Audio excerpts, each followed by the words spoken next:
welcome to Legacy IS Academy. Recently, Andy Burnham has been appointed as new Prime Minister in UK.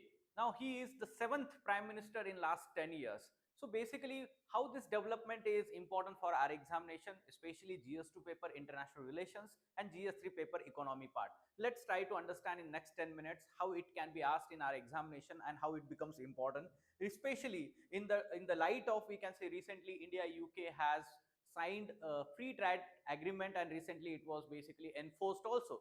So let's try to understand first of all about the development. Yes, Andy Burnham, new British Prime Minister, and what changes for India. So what things it may result into changes in India UK relations, especially economic relations, defense relations and technology relations. Let's try to understand. So when we talk about, let's say, India UK relations, or in general any kind of, let's say, bilateral relations, we should have a standard template in our mind. This is the acronym generally we use for international or bilateral relations, we can say medics. The common, let's say, structuring in your answers whenever the bilateral questions are asked. Minimum one question is asked bilateral relations, especially with major countries and India and its neighborhood countries. Okay, so what are these medics? What is the full form? Military. M is for military, we can say that. Then E is for, we can say that, economic relations with that country or between that country. D is for defense related, we can say that, relations. I is for ideological relations, ideologically how they align with certain principles. C is for cultural, we can say that, and S is for, we can say that, strategic.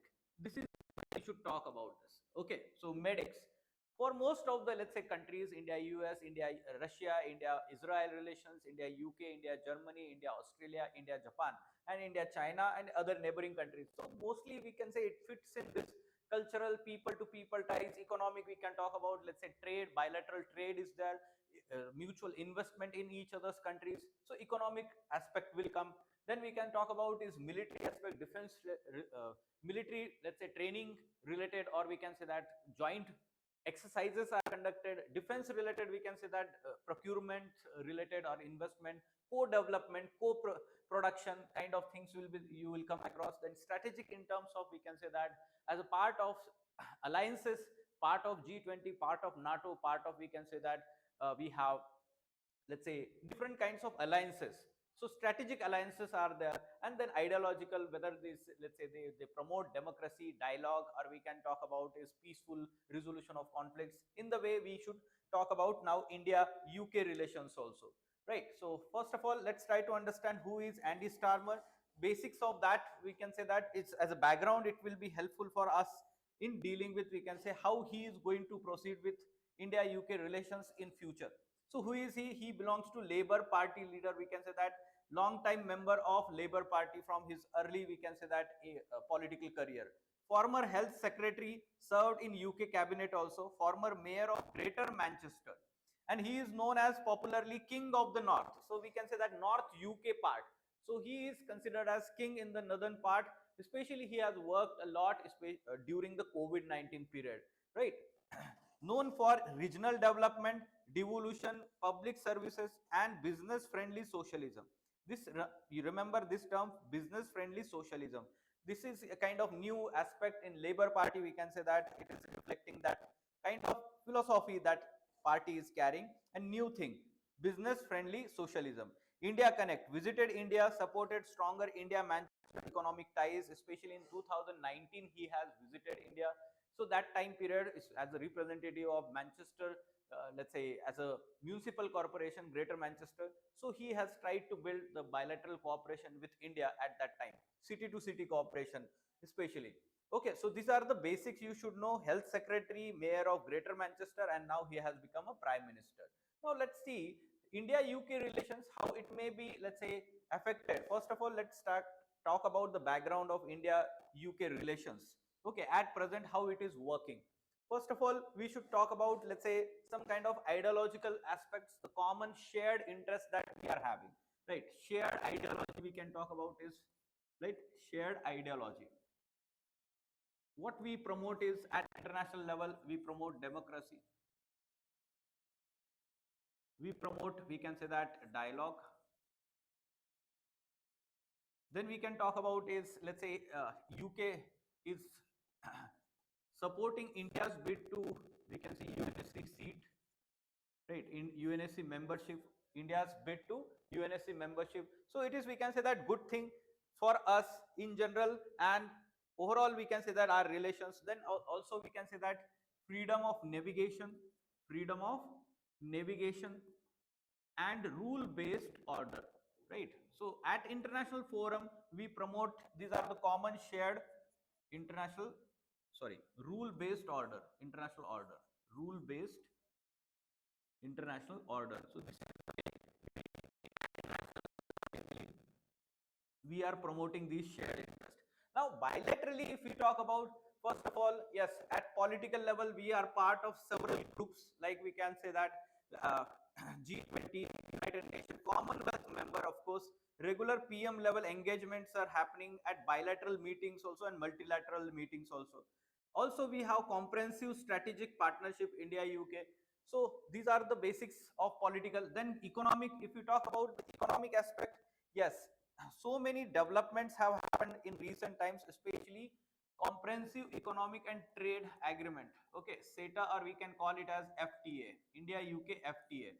Now if you talk about the bilateral trade that we at it stands, if you must mention in answer the bilateral trade, annual trade, and it is, we can say that in terms of euros, 48 billion euros. In terms of, we can say, dollars, it is 52, we can say that $52 billion. In this manner we can mention that it is annual bilateral trade between India and UK is there. Then we can talk about is India is UK's, let's say, 11th largest trading partner. And if you talk about India, India's, let's say, fifth largest exporting, we can say that, export destination, export destination, largest in terms of bilateral trade for India. Now bilateral trade is done, then we can talk about overall investment. So many companies recently they have announced, especially automobile countries, companies like TVS is there, or Hero Motocorp, they are going to invest in the UK market, okay. And then UK companies, or we can say that they are investing in India also, investment in Indian companies also, UK. So recently, the earlier Prime Minister Starmer, he had visited India with big, large, we can say, UK delegations, especially as a part of FTA, and they have announced so many investments in recent times. So that aspect is there. Then in terms of, we can say that technology also, recently we have India UK Technology Security Initiative. India UK Technology Security Initiative. Okay, so this is going to promote, let's say, bilateral collaborations in terms of security, especially AI and other emerging technologies that we can talk about. Advanced communications. Then India, UK, India FinTech corridor is announced. Okay, UK, India FinTech corridor. Okay, FinTech corridor. FinTech means financial technology. So we have in Gujarat the FinTech, especially we in near the Gandhinagar, we have a special, we can say that, a kind of international space we have created, that is free trade area that we have in terms of FinTech. So that is, we can say, we are promoting the collaboration, we are promoting at international level. Okay, so in terms of education also we have several developments related to, we can say that, recently 11, sorry, 9 UK universities, 9 UK universities, they are going to open campuses in India. So this aligns with our NEP also, NEP 2020, National Education Policy 2020. It promotes, we can say that, foreign universities to set up their campuses in India, especially for higher education. This is the way we should talk. And mobility, we can talk about, let's say, mobility, direct flights are there, direct flights to Manchester, London, and other important cities are there. Mobility is there, right? Then people to people, yes, India has very large diaspora there, students are there, professional, and tourism is also being promoted. Now, Defense related, yes, maritime security. You should know recently India has signed one agreement for electric powered electric powered engines for our naval ships for our naval ships. So this is also good initiative in terms of defense partnership, and we can say that in defense we are moving towards green technology, clean technologies. So whatever the pollution is there, climate agreements and commitments that we have. So this is also, we can say that one thing that we have been emphasizing, green shipping, or we can say now naval shipping also, it will be clean, and we can say that environment friendly. Then Indo-Pacific, yes, in general, let's say rule-based order, we are talking about the freedom of navigation and all these things. We align in that shared interest. Defense cooperation, recently, Government of India and UK has signed one agreement related to lightweight, lightweight multi-role missiles, procurement of lightweight multi-role missiles. We are going to procure this from UK. Okay, so this is the way we are, let's say, focusing more on defense cooperation also.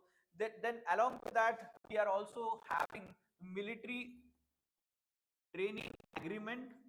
India UK military training agreement is being signed, and this, let's say, agreement will provide that Indian armed forces personnel are trained by UK military forces. In this is the way.